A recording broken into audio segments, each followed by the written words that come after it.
Welcome to Frenchy Tales. Make your learning journey fun and exciting with engaging stories. Le jour où ma mère est entrée dans mon hôpital comme patiente, j'ai presque laissé tomber le dossier de mes mains. J'avais déjà aidé beaucoup de patients, des enfants, des personnes âgées, des familles pauvres, des familles riches. Je savais rester calme, je savais me comporter comme un médecin, mais cette fois, c'était différent. J'ai regardé le nom sur le dossier. Maria Santos, ma mère. Pendant quelques secondes, je n'ai pas pu bouger. J'ai relu le nom en espérant me tromper, mais je ne me trompais pas. Une infirmière se tenait à côté de moi et dit doucement « Docteur, la patiente de la chambre 207 est prête. » La chambre 207. J'ai marché lentement dans le long couloir blanc de l'hôpital. Mes chaussures faisaient un léger bruit sur le sol. Mon cœur battait beaucoup trop vite. Je n'avais pas parlé à ma mère depuis 8 ans. Et maintenant, elle m'attendait. Non pas comme ma mère, comme ma patiente. Je m'appelle Danielle, j'ai 32 ans. Je travaille comme médecin dans un grand hôpital de la ville. Aujourd'hui, les gens me considèrent comme quelqu'un qui a réussi. Ils me respectent, ils me font confiance. Mais il y a de nombreuses années, je n'étais qu'un garçon solitaire dans une petite maison. J'ai grandi avec ma mère et ma petite sœur, Lily. Mon père est mort quand j'avais 9 ans. Après sa mort, notre maison est devenue froide. Ma mère travaillait dans une petite boutique. Elle rentrait à la maison fatiguée chaque soir. Mais sa colère semblait toujours me trouver. Pas Lily, jamais Lily. Lily était sa préférée. Elle était jolie, joyeuse et aimée de tout le monde. Ma mère lui achetait des robes, des jouets et de bons repas. Mais quand j'avais besoin de quelque chose pour l'école, il y avait toujours un problème. Un soir, quand j'avais 12 ans, j'étais assis à la table avec mes devoirs. « Maman, ai-je dit prudemment, mon école organise un concours de sciences. J'aimerais participer. J'ai besoin de quelques matériaux. »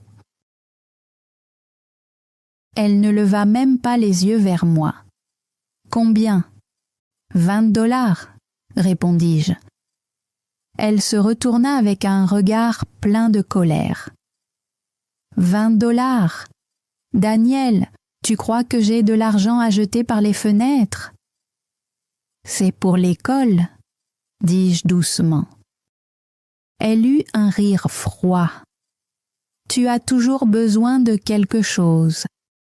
Des livres, du papier, de l'argent. Arrête de demander. » Puis elle appela Lily depuis le salon. « Lily, demain nous allons acheter ta nouvelle robe pour la fête de l'école. » Lily sourit et la serra dans ses bras. Je restais silencieux, mon projet de science dans les mains. Cette nuit-là, j'ai pleuré dans ma chambre. Pas à cause du concours, mais parce que j'avais enfin compris quelque chose de douloureux. Ma mère aimait Lily d'une manière différente. Peut-être qu'elle ne m'aimait pas du tout. En grandissant, j'ai arrêté de lui demander de l'aide. Je travaillais après l'école, je livrais des journaux, je faisais la vaisselle dans un petit café. j'aidais un vieil homme à réparer des vélos. Chaque petite pièce que j'économisais était pour mes études. Quand j'avais 16 ans, mon professeur de biologie, M. Carter, m'a demandé de rester après le cours. « Daniel, dit-il, tu as obtenu la meilleure note de toute l'école. » Je le regardais avec surprise. « Vraiment ?» Il sourit. « Tu es très doué en sciences. As-tu déjà pensé à devenir médecin ?» J'ai presque ri. « Médecin, c'est impossible. » Pourquoi impossible ? Les études de médecine coûtent beaucoup trop cher. Monsieur Carter prit un air sérieux. Il existe des bourses d'études. Tu devrais essayer. Cette nuit-là, je n'ai pas réussi à dormir. Pour la première fois, j'ai imaginé une autre vie. Une vie où je n'étais pas le fils oublié. Une vie où je pouvais devenir quelqu'un d'utile. Quelqu'un de respecté, quelqu'un qui comptait, un médecin. Mais quand j'en ai parlé à ma mère, son visage est devenu dur. Nous étions en train de dîner. « Je veux devenir médecin », ai-je dit. Elle posa sa cuillère. « Médecin ? » ?»« Oui. Monsieur Carter m'a dit que je pouvais demander des bourses d'études. » Elle secoua la tête. « Arrête de rêver, Daniel. » J'ai senti une douleur dans ma poitrine. « Je peux le faire. »« Non, » dit-elle. « Après l'école, tu trouveras un travail. Cette famille a besoin d'argent. Si je deviens médecin, je pourrai aider davantage plus tard. » Elle frappa la table avec sa main. J'ai dit non. Puis elle prononça des mots que je n'ai jamais oubliés. Si quelqu'un dans cette maison mérite d'aller à l'université, c'est Lily. Elle a un avenir. La pièce devint silencieuse. Lily baissa les yeux vers son assiette. Je ne dis rien, mais quelque chose se brisa en moi. Cette nuit-là, je suis resté assis dehors sous le ciel sombre et je me suis fait une promesse. Si ma mère ne croyait pas en moi, alors je croirais en moi-même. Je deviendrais médecin, même si je devais tout laisser derrière moi. Mais je n'aurais jamais imaginé qu'un jour, la même femme qui avait rejeté mon rêve serait allongée devant moi dans un lit d'hôpital. Faible, effrayée et ayant besoin de mon aide. Après cette nuit-là, j'ai changé.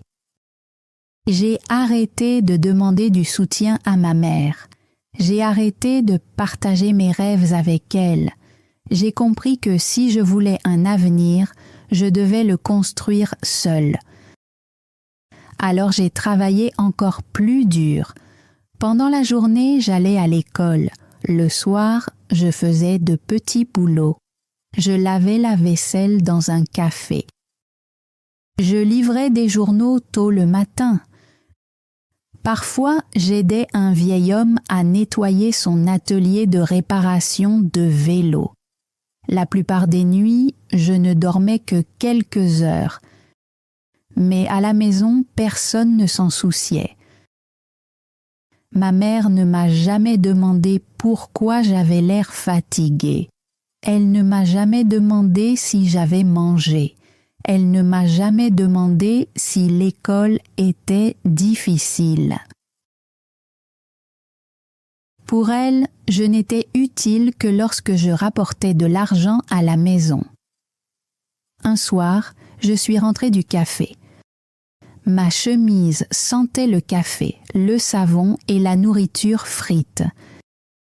Mes mains me faisaient mal. Quand je suis entrée dans la maison, ma mère et Lily étaient assises dans le salon. elles riaient ensemble. Des sacs de shopping étaient posés sur le sol. « Salut » ai-je dit doucement. Aucune des deux ne répondit. Je suis allée dans la cuisine et j'ai ouvert le réfrigérateur. Il ne restait que du riz froid et un peu de soupe. Puis j'ai remarqué l'un des sacs de shopping de Lily. À l'intérieur, il y avait une nouvelle paire de chaussures. Elles semblaient chères. Ma mère entra dans la cuisine et me vit en train de les regarder. « Ne touche pas aux affaires de Lily », dit-elle sèchement. « Je regardais seulement, » répondis-je.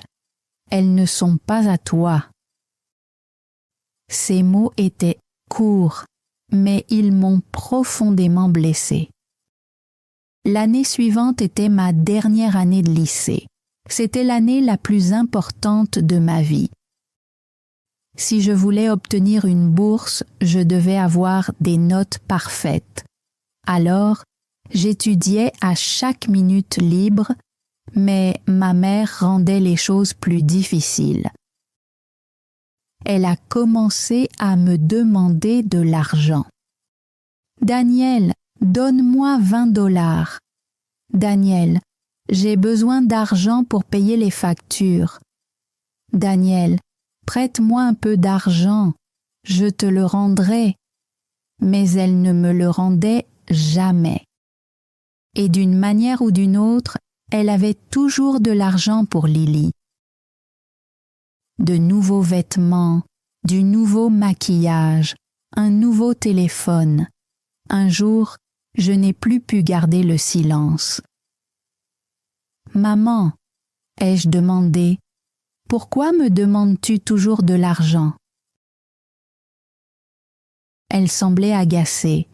« Tu vis ici, non ? » ?»« Oui, mais je paie moi-même toutes mes affaires pour l'école. » Elle croisa les bras. « Alors, travaille davantage. Tu fais partie de cette famille. » J'avais envie de répondre. Est-ce vraiment le cas ? Mais je suis resté silencieux. J'ai continué à étudier. J'ai continué à travailler. J'ai continué à espérer. Puis, un après-midi, une lettre est arrivée. Elle venait d'une grande université. Mes mains tremblaient lorsque je l'ai ouverte. J'ai lu la première ligne, puis je l'ai relue une deuxième fois. J'avais obtenu la bourse, les frais de scolarité entièrement payés, une chambre pour vivre sur le campus, tout était couvert. Pour la première fois depuis des années, j'ai eu l'impression de pouvoir respirer. J'ai couru jusqu'au salon. « Maman, » ai-je dit en tenant la lettre, « je l'ai obtenue, j'ai obtenu la bourse. » Elle me regarda, mais son visage ne changea pas. Pas de sourire, pas d'étreinte, pas de larmes de fierté. « Et alors ?» dit-elle. « Cela signifie que je peux entrer en faculté de médecine, » répondis-je. Lily leva soudain les yeux. « Cette université est en ville, n'est-ce pas ? » ?»« Oui, » répondis-je. Elle se tourna vers notre mère. « Mon école de mode est là-bas aussi. » Le visage de ma mère changea immédiatement. Elle semblait enthousiaste. Puis elle prit la lettre de mes mains et la lut. « Daniel, » dit-elle lentement, « si tu pars dans cette ville, tu pourras aider Lily. » Je fronçai les sourcils. « Qu'est-ce que tu veux dire ? » « Vous pouvez vivre ensemble, tu pourras l'aider à payer le loyer. »« Je vais vivre dans une résidence universitaire, » répondis-je. « La bourse ne couvre que mes dépenses.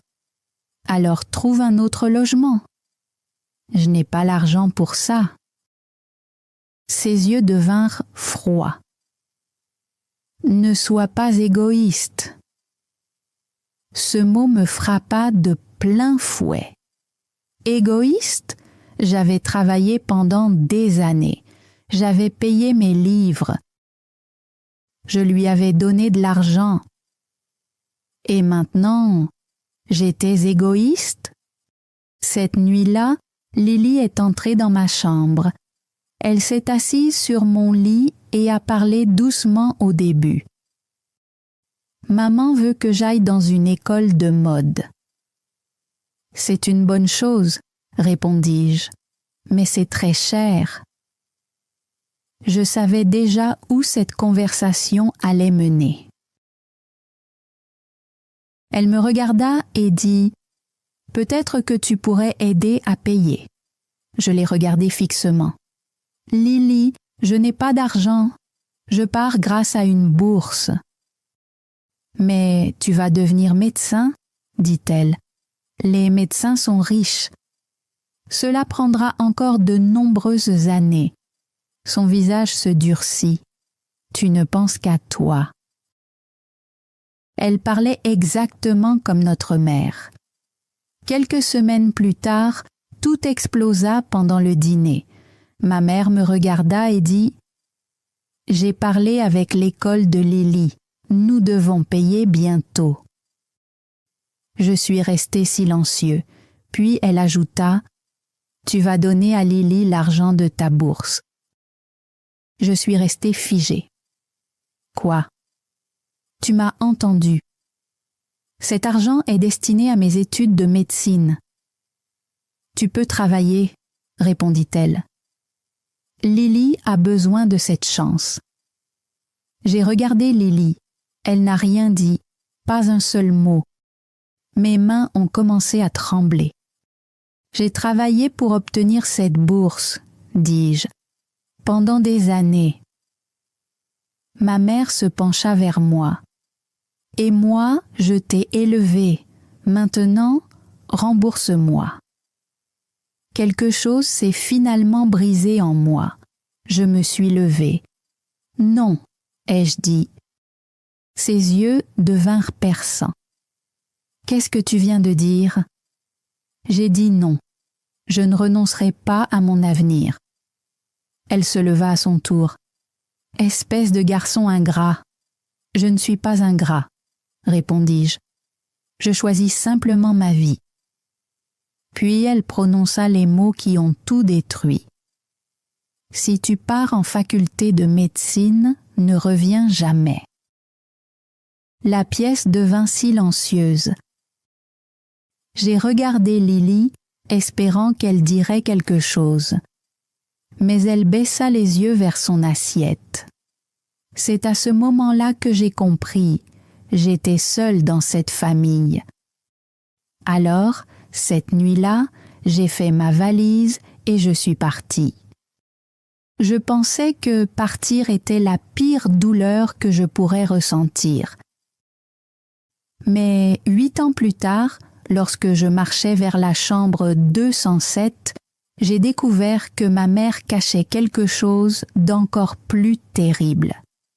8 années passèrent. Pendant ces 8 années, je ne suis jamais retournée à la maison. Je suis partie en ville. J'ai intégré la faculté de médecine. J'étudiais le matin, je travaillais le soir et je ne dormais que lorsque mon corps ne pouvait plus avancer. De nombreuses fois, j'ai voulu abandonner. Les études de médecine étaient difficiles. La vie coûtait cher. J'étais seule. Mais chaque fois que je me sentais faible, je me souvenais des paroles de ma mère. « Si tu pars, ne reviens jamais. » Alors je ne suis pas revenue. J'ai continué d'avancer. Petit à petit, je suis devenue la personne que j'avais toujours rêvé d'être, un médecin. Les gens m'appelaient désormais Docteur Daniel. Ils me respectaient, ils me confiaient leur vie. Mais au fond de moi, j'étais toujours le même garçon qui s'asseyait autrefois à la table du dîner en attendant que sa mère l'aime. Puis, Un matin, tout mon passé est revenu d'un seul coup. Je travaillais au service des urgences lorsqu'une infirmière s'est approchée rapidement de moi. « Docteur Daniel, dit-elle, nous avons une patiente souffrant d'un grave problème cardiaque qui est transférée dans votre service. » J'ai pris le dossier. « Comment s'appelle la patiente? » L'infirmière baissa les yeux vers le document. « Maria Santos. » Ma main s'est arrêtée. Pendant un instant, tous les bruits de l'hôpital disparurent. Maria Santos, ma mère.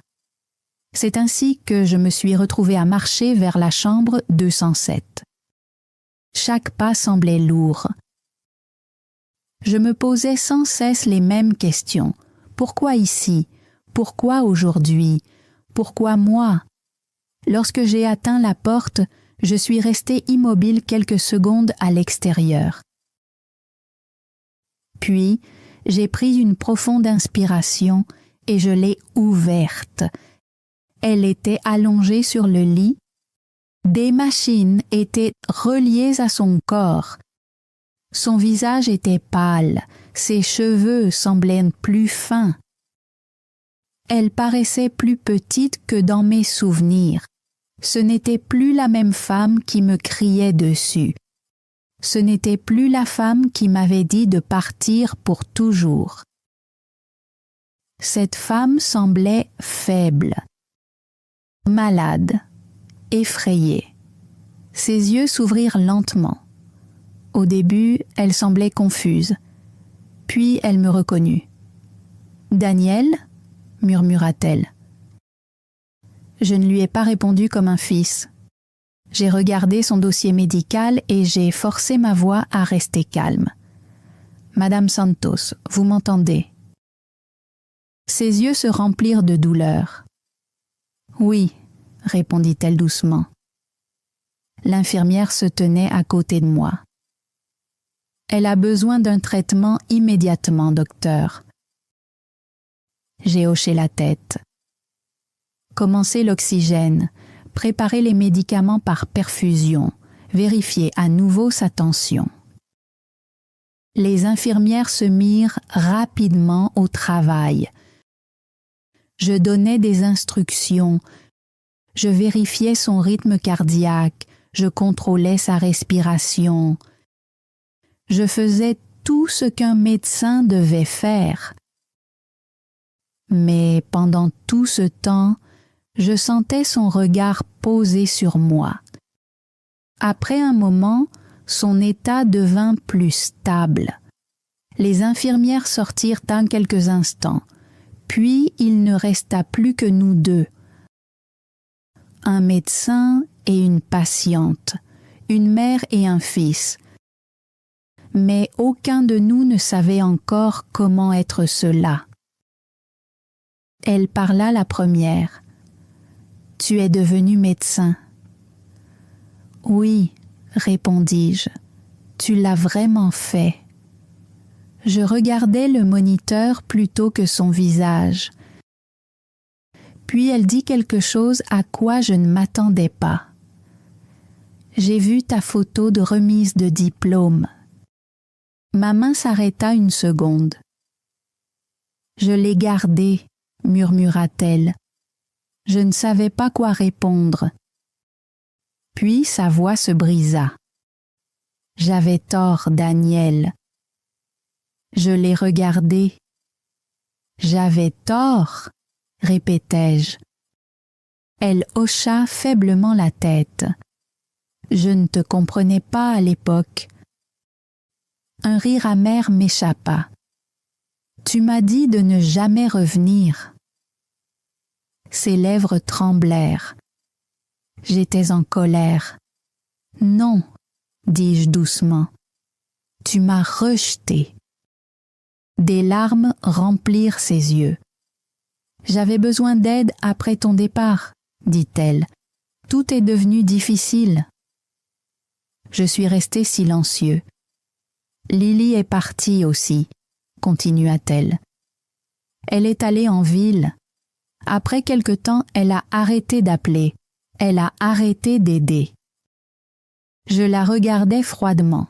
« Alors tu étais seule ?» Elle hocha la tête. « Oui. » Puis elle ajouta « J'ai vendu la maison. » Mon corps se figea. « La maison ?» « Pour payer les frais médicaux, » murmura-t-elle. Je n'avais pas le choix. Cette maison avait été une source de douleur pour moi, mais elle faisait aussi partie de mon passé. Et maintenant, même cela avait disparu. Je reculai d'un pas loin du lit. « Sais-tu ce que tu m'as fait ?» demandai-je. Elle me regarda en pleurant silencieusement. « Tu m'as fait sentir que je n'avais pas ma place dans ma propre maison, » dis-je. « Tu m'as fait croire que je ne valais rien.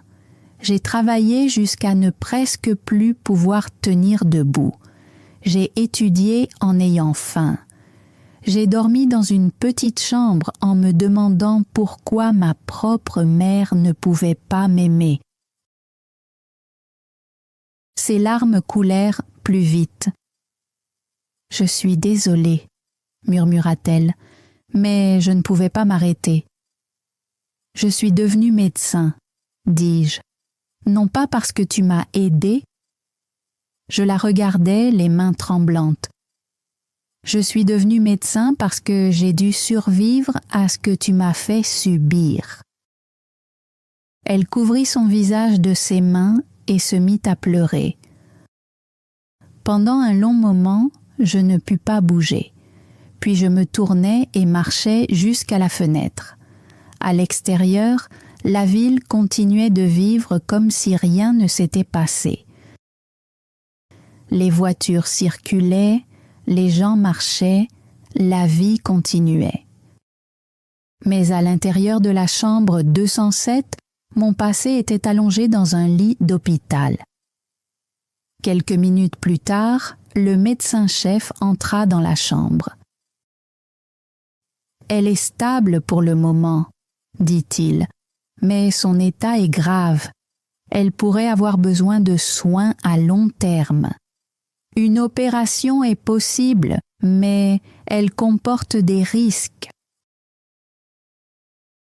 Je hochai la tête. Compris. Il me regarda attentivement. « C'est un membre de votre famille, n'est-ce pas ?» Je marquai une pause.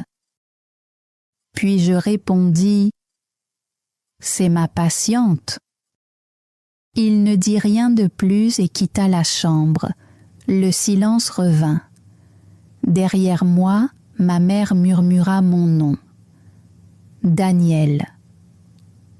Je me retournai lentement. Elle avait l'air épuisée, mais ses yeux étaient remplis de quelque chose que je n'avais jamais vu auparavant, du regret. « Je ne veux pas que tu sois seulement mon médecin, » dit-elle. Je restais debout près du lit. « Qu'est-ce que tu attends de moi ?» Sa voix était faible. « Avant qu'il ne soit trop tard, je veux réparer ce que j'ai détruit. » Je la regardai longtemps. « Qu'est-ce que tu veux réparer exactement ?» Elle avala difficilement sa salive. « Nous. » Ce mot me fit plus mal que je ne l'aurais imaginé. Nous. Il n'y avait plus de nous depuis 8 ans, et peut-être qu'il n'y en avait jamais vraiment eu. Je tirai une chaise près du lit et m'assis. Mais je ne m'assis pas trop près. J'avais encore besoin de distance. Ma mère me regarda pendant un long moment. « Il y a autre chose, » dit-elle faiblement. Je restai silencieux. Elle prit une lente inspiration. « Lily est revenue une fois. » Je la regardais. « Quand ?» 2 ans après ton départ, répondit-elle. Elle pleurait. Elle disait que la vie en ville était difficile. Elle avait besoin d'aide. Mes mains se crispèrent. Elle m'a demandé de t'appeler, murmura ma mère. La pièce sembla devenir plus froide. Mais je ne l'ai pas fait. Je la fixais du regard. Pourquoi? Des larmes glissèrent sur son visage. Parce que j'étais fière, parce que je ne voulais pas admettre que j'avais tort. Elle ferma les yeux un instant. J'ai dit à Lily que tu étais trop occupée. Je lui ai dit que tu ne te souciais plus de nous. Ces paroles me frappèrent comme une pierre. Je ne pouvais plus parler. Puis elle dit « Après la mort de ton père, j'étais en colère contre la vie. Je me sentais impuissante et je t'ai utilisée comme la seule personne que je pouvais contrôler. » Sa voix se brisa. « Tu n'as jamais été le problème, Daniel, c'était moi. » Pendant un long moment, je me contentais d'écouter. Puis, je me levai lentement. « Sais-tu ce qui m'a fait le plus mal ?» demandai-je. Elle secoua la tête. « Je n'avais pas besoin d'une mère parfaite, » dis-je. « J'avais seulement besoin d'une mère qui me voie. » Elle se mit à pleurer encore plus fort. « Je le comprends maintenant, » murmura-t-elle. « Mais tu l'as compris trop tard, » répondis-je. La pièce redevint silencieuse.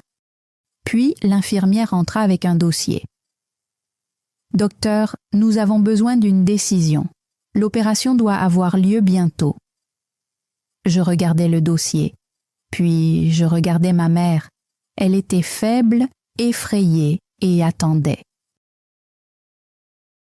Mon esprit retourna vers tous ses souvenirs, les dîners froids, les paroles cruelles, les nuits où je pleurais seule, les années pendant lesquelles j'ai construit ma vie sans elle. Et maintenant, elle avait besoin de moi. Je refermai le dossier. « Je vais faire l'opération, » dis-je. Les yeux de ma mère s'agrandirent. « Daniel !» Je l'interrompis. « Je fais cela en tant que votre médecin, » dis-je. « Pas parce que tout est réparé, pas parce que le passé a disparu, mais parce que c'est mon devoir. » L'opération dura plusieurs heures. Dans la salle d'opération, j'obligeais mon cœur à rester silencieux.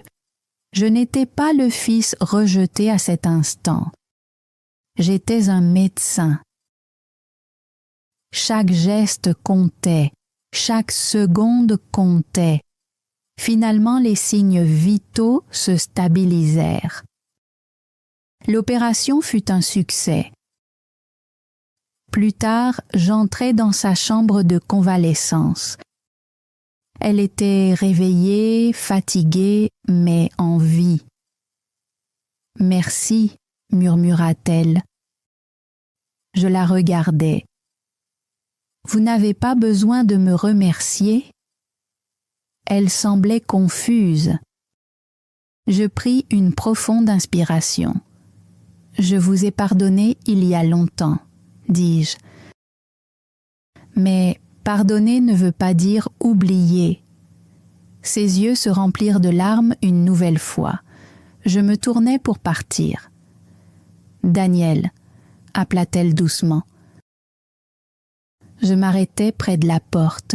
« J'ai été une mauvaise mère, » dit-elle. Je ne me retournai pas immédiatement, puis je répondis calmement « Vous n'avez pas été la mère dont j'avais besoin. » La chambre resta silencieuse. Mais grâce à vous, j'ai appris à survivre. À cause de votre froideur, j'ai appris à devenir fort.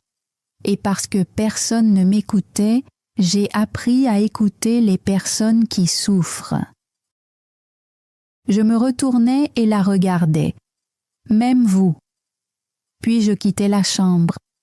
À l'extérieur de l'hôpital, l'air du soir était frais. La ville continuait de vivre, mais quelque chose avait changé en moi. Je n'étais plus ce garçon qui attendait l'amour, et je n'étais plus seulement le médecin qui portait une ancienne douleur. J'étais libre. Certaines blessures ne disparaissent jamais complètement. Mais parfois elles deviennent la raison pour laquelle nous grandissons. Je regardais l'hôpital une dernière fois. Puis je continuais mon chemin, non pas loin de mon passé, mais au-delà de lui. Merci d'avoir regardé cette histoire jusqu'au bout. Si vous êtes resté jusqu'à la fin, je vous en remercie sincèrement. L'histoire de Daniel est douloureuse, mais elle nous enseigne quelque chose d'important. La souffrance peut nous rendre plus forts et pardonner ne signifie pas toujours oublier. Maintenant, j'ai un petit exercice pour vous. Le mot du jour est « pardonner ». Écrivez une phrase simple dans les commentaires avec le mot « pardonner ». Par exemple, « Je te pardonne » ou « Il est difficile de pardonner » ou « Daniel a essayé de pardonner à sa mère ». Dites-moi aussi, pensez-vous que Daniel a eu raison de sauver sa mère? Oui ou non? Si cette histoire vous a aidé à pratiquer votre compréhension orale, abonnez-vous à Frenchy Tales pour découvrir d'autres histoires simples et émouvantes. Continuez à écouter, continuez à pratiquer et à très bientôt dans une nouvelle histoire. Thanks for joining Frenchy Tales. Don't forget to like, subscribe, and keep learning through stories. See you next time.